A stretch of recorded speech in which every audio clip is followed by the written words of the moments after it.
और भी but problem क्या हुआ कि सही बता हम लोग देखते हैं अंदर की प्रॉब्लम क्या है। 70% आप सामने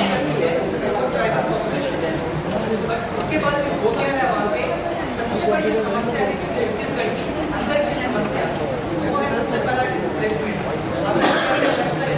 वो पहली प्रॉब्लम नहीं हुआ पहला जो वहाँ का प्रॉब्लम होगा डिस्प्लेसमेंट।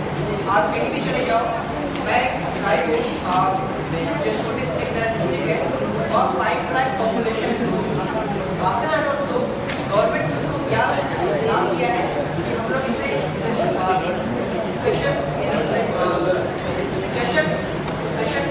इकोनॉमिक जोन बनाना चाहते हैं। बट एक्चुअली है तो लोग इतने 5 लाख की पॉपुलेशन को डिस्प्लेस करना चाहते हैं और इसके पीछे लोग कई सारे ऐसे लोगों ने सरकार ने प्रोत्साहित करेंगे कि लोग इस तरफ से ले लेना है नेक्स्ट सेशन में आज हो जाए। आज अभी आप आगे से हम लोग आगे बैठे हैं।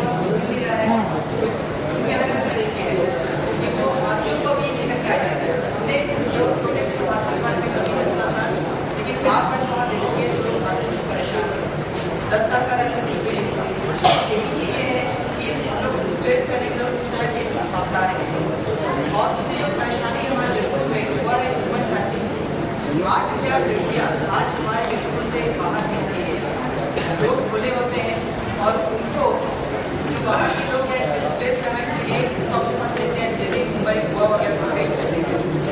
बहुत बड़ी प्रॉब्लम है। सरकार को इस बात को पता है लेकिन लोग बता रहे हैं कि जो बाहर से लोग आ रहे हैं जो ह्यूमन ट्रैफिकिंग हो रहा है गवर्नमेंट चाहती है और इसी के साथ जब हम नक्सलिज्म की बात करते हैं, नक्सलिज्म पहले ऐसा नहीं था।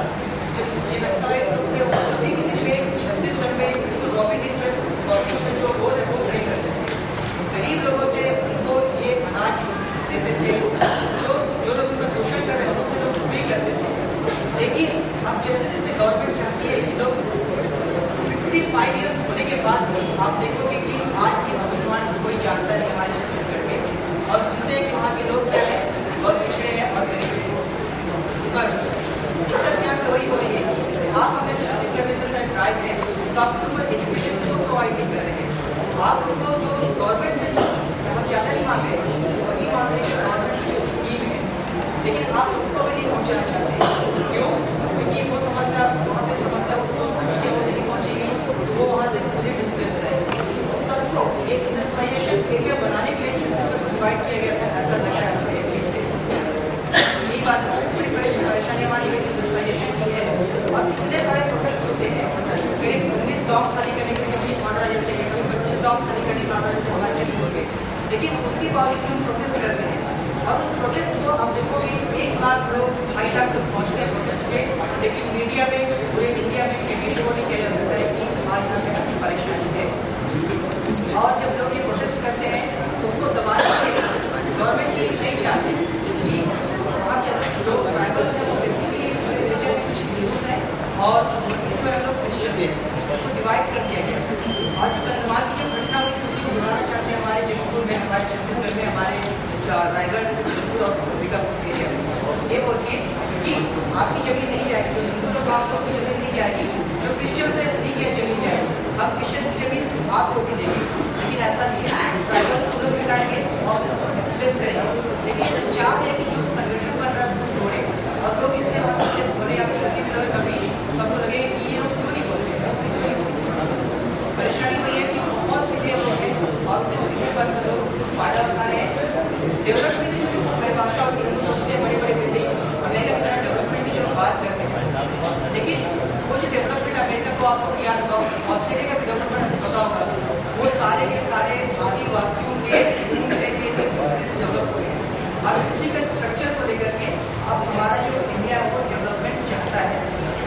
तो हमारी बस यही एक इच्छा है कि आप जो डेवलप कर रहे हो तो आप पॉपुलेशन को क्यों मारना चाहते हो।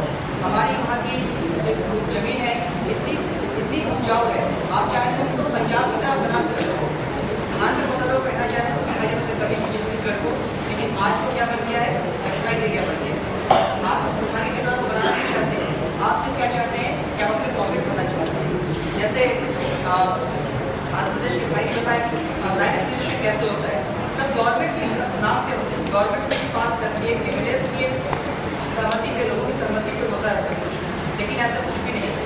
आप अगर पॉपुलेशन, हमने राइट टू इन्फॉर्मेशन एक्ट के थ्रू मांगा था कि एक्चुअल पॉपुलेशन क्या है हमारे देश में, कि पीपल्स कितने हैं ये आप बता दो, और उसमें ये शो किया गया था क्योंकि हमारे छत्तीसगढ़ लैंड रेवेन्यू एक्ट में कोड में ये है 170 के में कि एक जो ट्राइब के प्रॉपर्टी को एक नॉन ट्राइब नहीं खरीद सकता, लेकिन आप देखोगे तो सारे के सारे आज हमारी जमीन यहाँ मल्टीनेशनल कंपनी के लिए बिक गए हैं और हमको आज बिजनेस करना चाहते हैं, लेकिन कोई तरीका नहीं मिल रहा क्योंकि हम लोग काफ़ी कम मजबूत हैं, लेकिन प्रॉब्लम है हमारे पास। जैसे प्रदीप सर ने भी मॉर्निंग में कहा था कि 15 साल बाद आपका क्या फ्यूचर होगा आपको नहीं पता है, और बात तो वही है। हमको जब एक्सप्लेन करते हैं तो अंदर से रोना आता है क्यों ऐसा हुआ है, पर फिर भी से हम लोग कहेंगे आपकी सबकी प्रॉब्लम हमारे पास प्रॉब्लम है डिस्प्लेसमेंट की, और नक्सलिज्म की प्रॉब्लम, वो नक्सलिज्म की प्रॉब्लम को लोगों ने कभी नहीं समझा, उनको लगा कि हाँ हम लोग हमारे कंट्री के विदेश में है, बट ऐसा नहीं है। आप लोग को सुविधा नहीं दी थी, इसलिए वो आज समझ पा गए जिन्होंने ये वायलेंट ग्रुप फॉर्म उन्होंने ले लिया था, ये हमारी परेशानी है। तो इस सारी परेशानी में छत्तीसगढ़ से है, करके देखने में सारे ट्राइबल्स कहाँ जाएंगे किसी को नहीं पता, तो मैं इतनी बात आपको कहना चाहूँगा।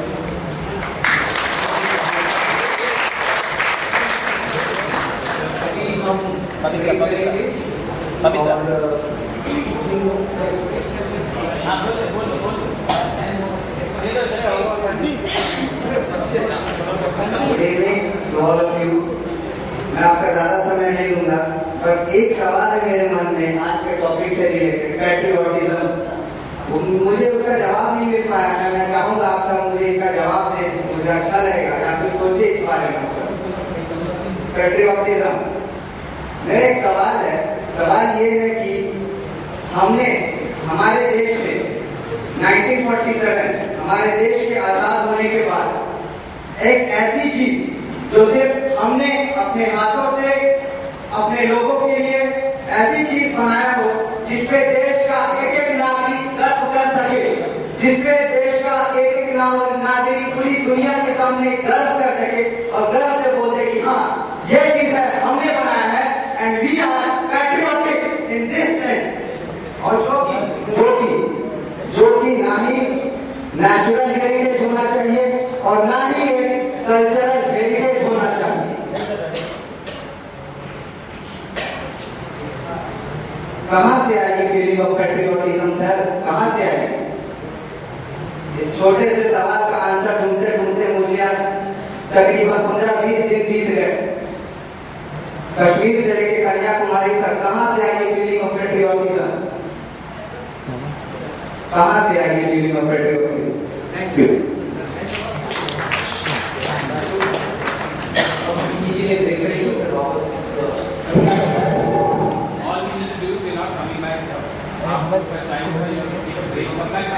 इधर से स्टॉप कर यहाँ पे।